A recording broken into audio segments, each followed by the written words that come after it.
Hi guys, I am catching up with Paige Petriw today of Spotlight Events. She is our local expert on weddings and events. Worked with her before, very lovely person, and we're going to tap into her brain and see what's going on with weddings right now, as well as possible trends for the future, and then we're going to do some fun stuff as well. So, hi Paige, how are you Hey, today? Chris. I'm good. Thanks for having me. I'm super excited. Thanks for coming on. Yeah. Like I mentioned to the audience, you do weddings and events, and yeah, I just want to give us an update on what's going on right now with you. Just a few things. Yeah. Yeah, obviously events are probably, one of the first things that were really impacted by COVID-19. I feel like when everything started happening, it took a while for it to really hit me. And I think I even commented on one of your Facebook posts where it was when the ban first came into effect for events over 250 people. And I was like, did I just go out of business? Like, Yeah. isn't that what I do for a living? So yeah, it kind of took a while for it all to sink in, but it's definitely been a learning curve and a challenge. But I tend to be someone I'll accept the challenge and look at it as an opportunity to learn and grow and innovate. But it's definitely went from 0 to 100. Events are postponing, canceling, downsizing, going virtual, and it's a crazy time. I think we've kind of found our groove now, and um, Yeah.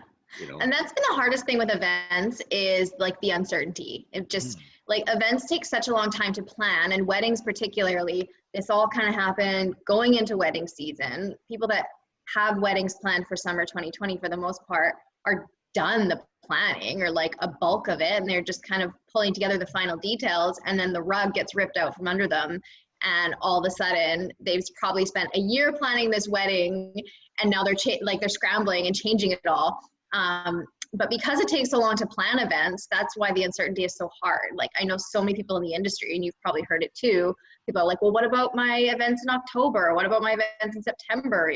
What's it going to look like in August? Can we have events with 50 people? Can we not? So, and it's not like you can flip a switch and when the regulations change, have an event the next day. Like it takes time. So that's the hard thing is you're planning so many months out and you have no idea what's going to happen. for sure.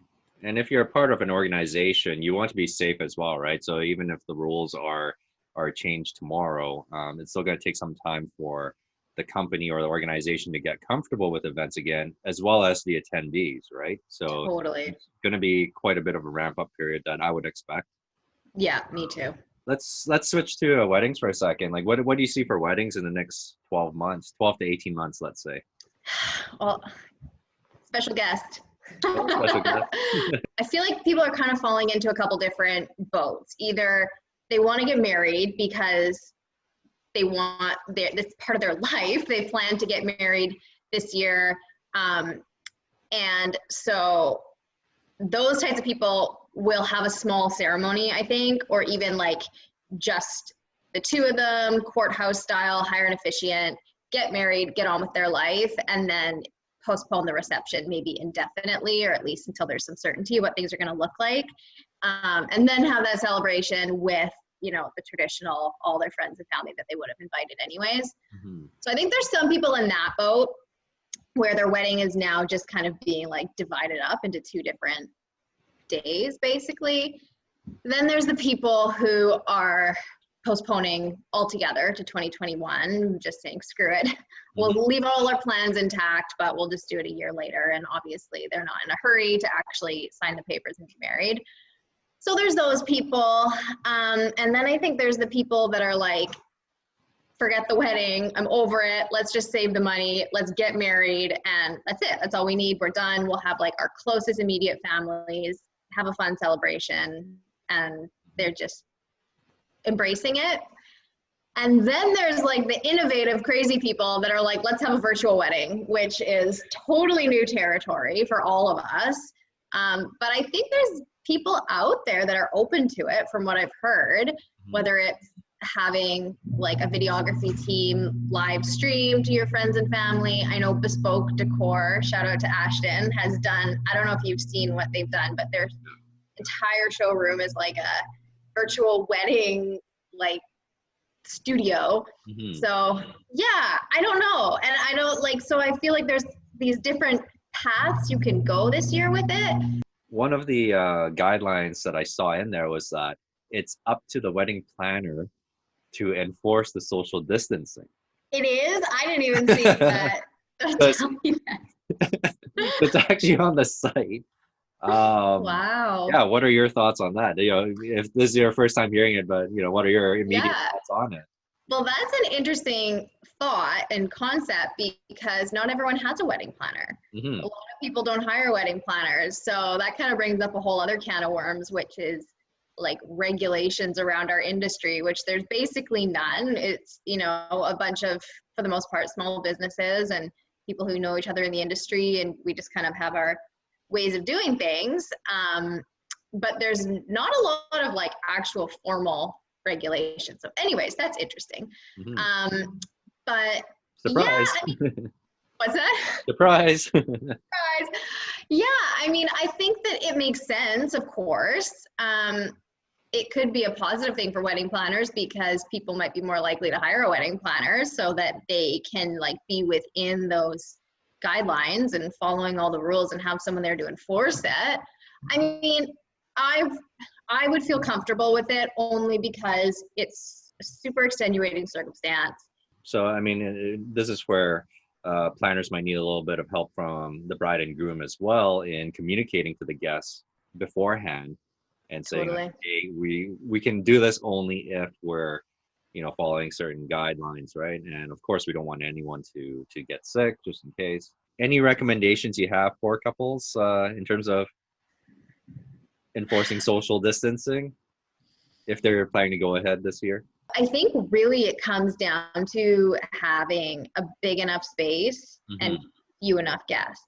I think it was Bonnie Henry said like big spaces and few faces or something was like the new motto. Yes. So, I mean, if you can spread all your tables out 6 feet and everyone at a table is in the bubble or the household of people that are your, I don't even know what the term would be, quarantined with, that would be an idea.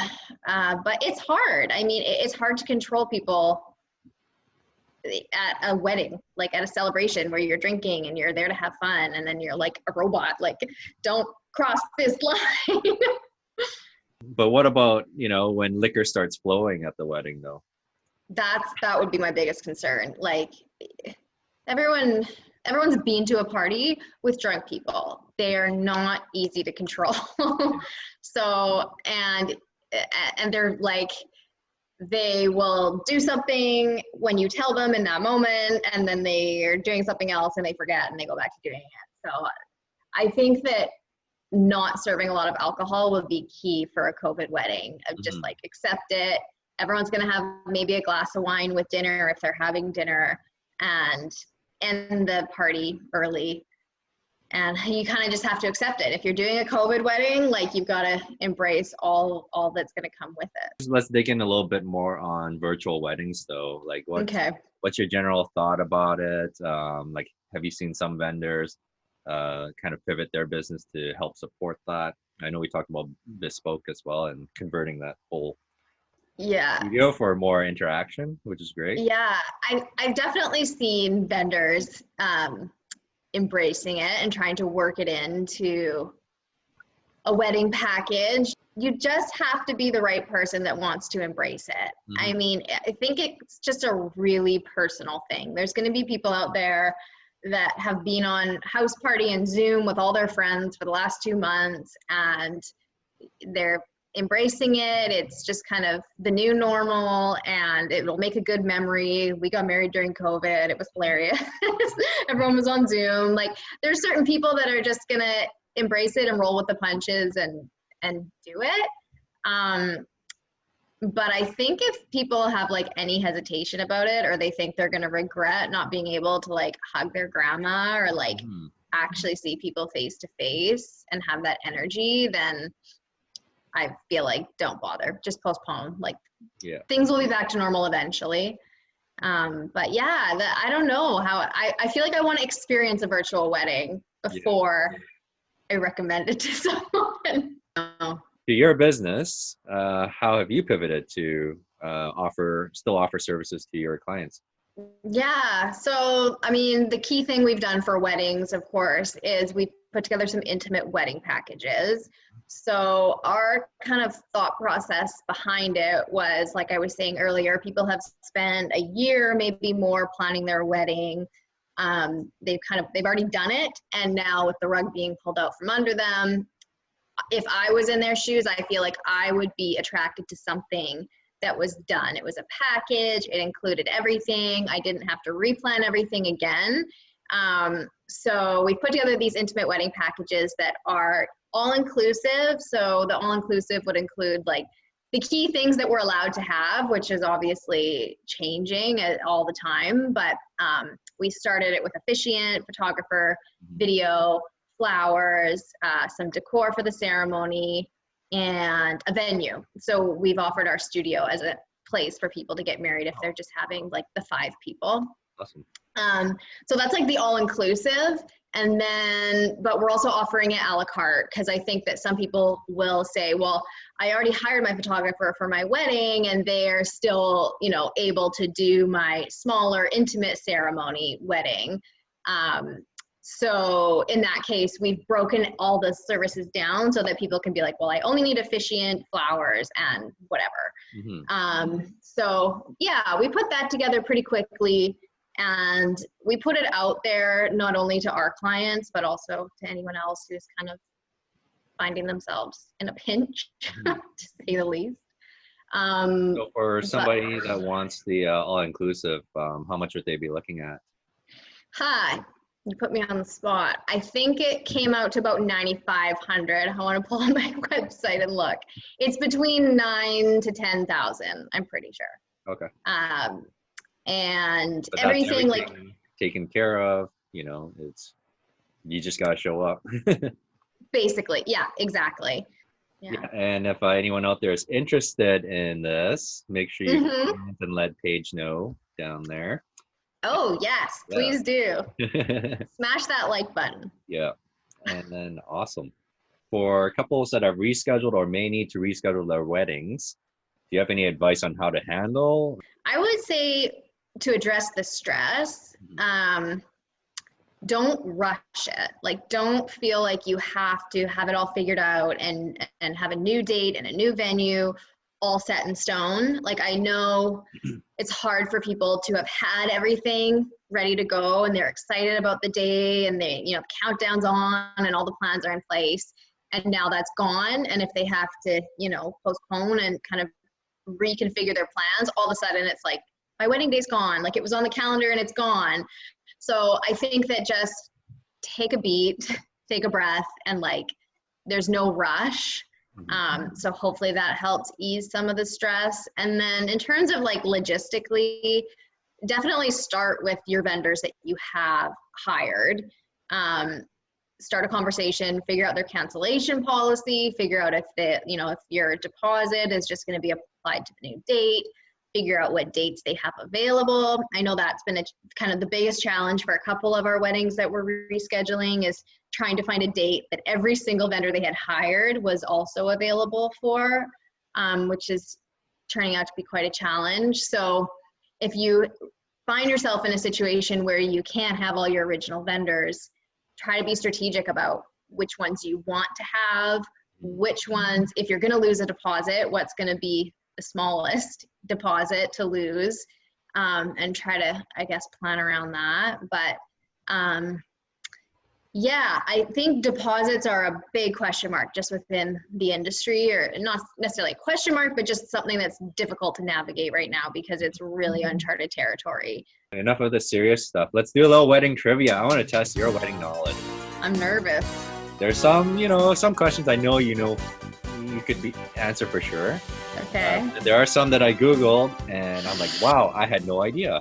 Okay. But, you probably know more than me. Well, we'll find out. Okay, let's play wedding trivia for the planner. Okay. First question. What are the 4 C's of purchasing a diamond? The 4 C's. Yeah. Okay. Carat, clarity, cut, and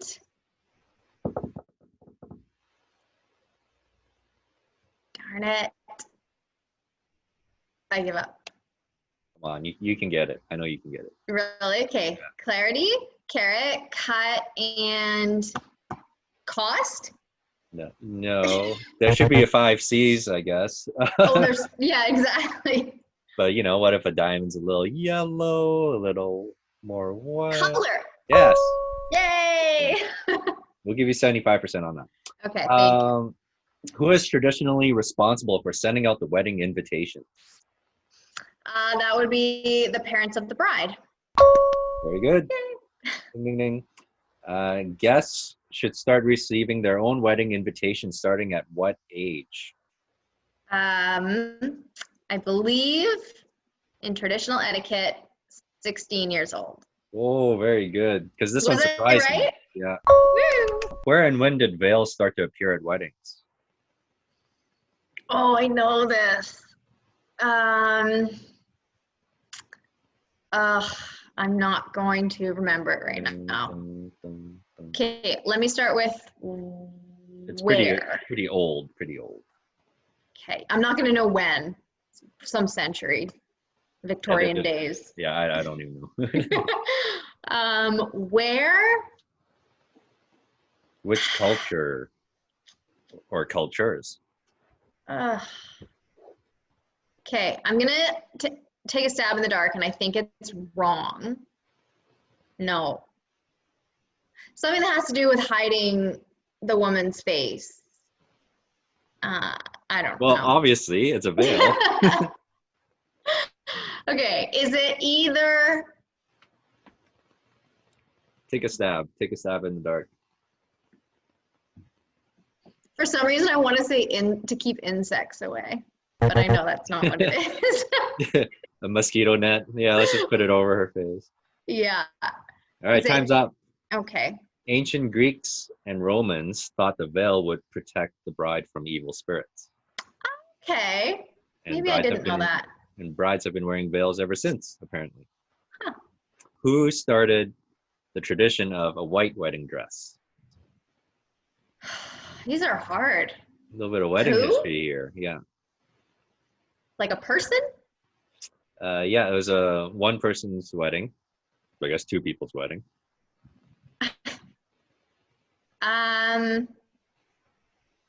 This is gonna be like another shot in the dark. I'm embarrassed. No. These are hard. I had no idea. So I had to find it on Google. A person, like someone that I would know from history? Maybe. Cleopatra?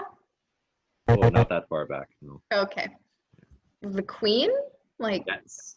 Really? It is a queen. Okay. Which queen? Victoria? Very good. So Queen Victoria started the Western world's white wedding dress tradition in 1840. Wow. And fun fact, before then, brides typically just wore their best dress for their wedding. Really? Yeah. I thought it went back like way older than that. 1800s. Mm-hmm. See, now that you have these facts, you can like totally bring it up at weddings and stuff. Next time I'm going dress shopping with a client, I'll be like, did you know? It's like, wow, that Paige is so knowledgeable. Where did the term tying the knot come from?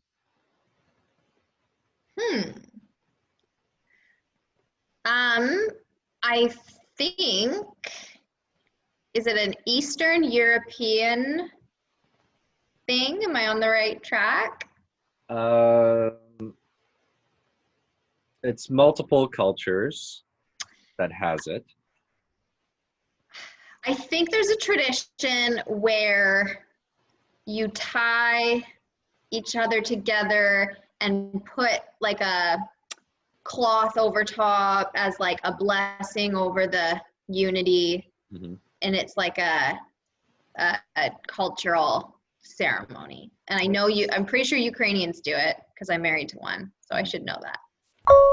Yeah, and then I mean, it's definitely in some Catholic ceremonies Mm-hmm. where, you have a piece of rope or fabric, and you tie the groom and bride's hands together. Mm-hmm. But some of the cultures mentioned are Celtic, Hindu, Egyptian. Okay. So the hands of the bride and groom are tied together to demonstrate the couple's commitment to each other and their new bond. Got it. Yeah, I love so, it. so, I feel so, proud. I was close. so you got that one right. Yeah. Here's a harder one, but I feel like some people would know this, but it's a hard one for me. The term honeymoon, where did that come from? Okay. Honeymoon. Oh man, I know these. Like I know that I've had this trivia before and I've been through this. I've been here before. Um Think back to wedding planning college. Literally. Um I'm not gonna It's remember. not an easy one. Yeah, I'm either gonna take a really pathetic shot in the dark or I'm just gonna give up. It's all right. We can use this as a history lesson for our viewers. Okay, love it. Uh, Ancient Norse bridal couples went into hiding after a wedding. So a family member would bring a cup of honey wine for 30 days, or also known as one moon, hence the term honeymoon. That is actually really interesting. Ah, That is something I will tell people. there you go. See, yeah, I like that one too. All right, I got one more here. Why does the bride stand to the groom's left during a Christian ceremony? I should know this. Is it because his heart's on the left? Nope. To the left. There's a more violent reason for it. Oh, wow. Well, I know that like traditional etiquette speaking, Mhm. the woman's always on the left because the man has a sword, and if he's right-handed, he draws his sword and protects her from the left. Ah, very good. Am I actually? That was the answer. So Wow. just for that one, you get 100% on the trivia. Holy Wow. moly. I feel like I was like really grasping for that, but as I was talking, I was like, I think this is right. So yeah, like the explanation is in the old days, the groom needed his right hand free to fight off other suitors. Wow. Yeah. That made my day. I'm Because amazing. apparently in the old days, during a wedding, you'd have other guys come to the wedding trying to steal the bride. Wow. Well, actually, I actually thought this might be on the quiz, but bridesmaids, I know this one. Mm-hmm. The like reason there are bridesmaids is because they would dress up a whole bunch of like ladies from the town so that look like the bride, so that when men come to like steal the bride, it would fool them and they'd take a bridesmaid. Right. Yeah, and then I think one of the pre-wedding day traditions was that the groomsmen and the groom would go kidnap the bride Really? the day before the wedding. Yeah. Trivia's done. You did very well. Very good. Thank you. Nice That work. was whew. Got my adrenaline going. How can people find you on social and your website? Our website is www.spotlightevents.ca. On Instagram, we're super active on Instagram. Handle is at spotlightevents.ca. Same as our website. If you want to follow me personally, it's at Paige Petriw. And we're on Facebook too, Spotlight Events. Search us. And join our mailing list if you want just random tips on events and workshops and the latest on COVID weddings. That's how you can keep in touch. Awesome. Thanks so much for joining us today. It was so good to catch up with you, and can't wait to work an event or wedding together in the near Someday. future. Yes. Thank you for having me. This was so fun. I'm so glad we did this. Yes, me too. Okay. Cool. Thanks so much, Paige. Stay Bye. healthy.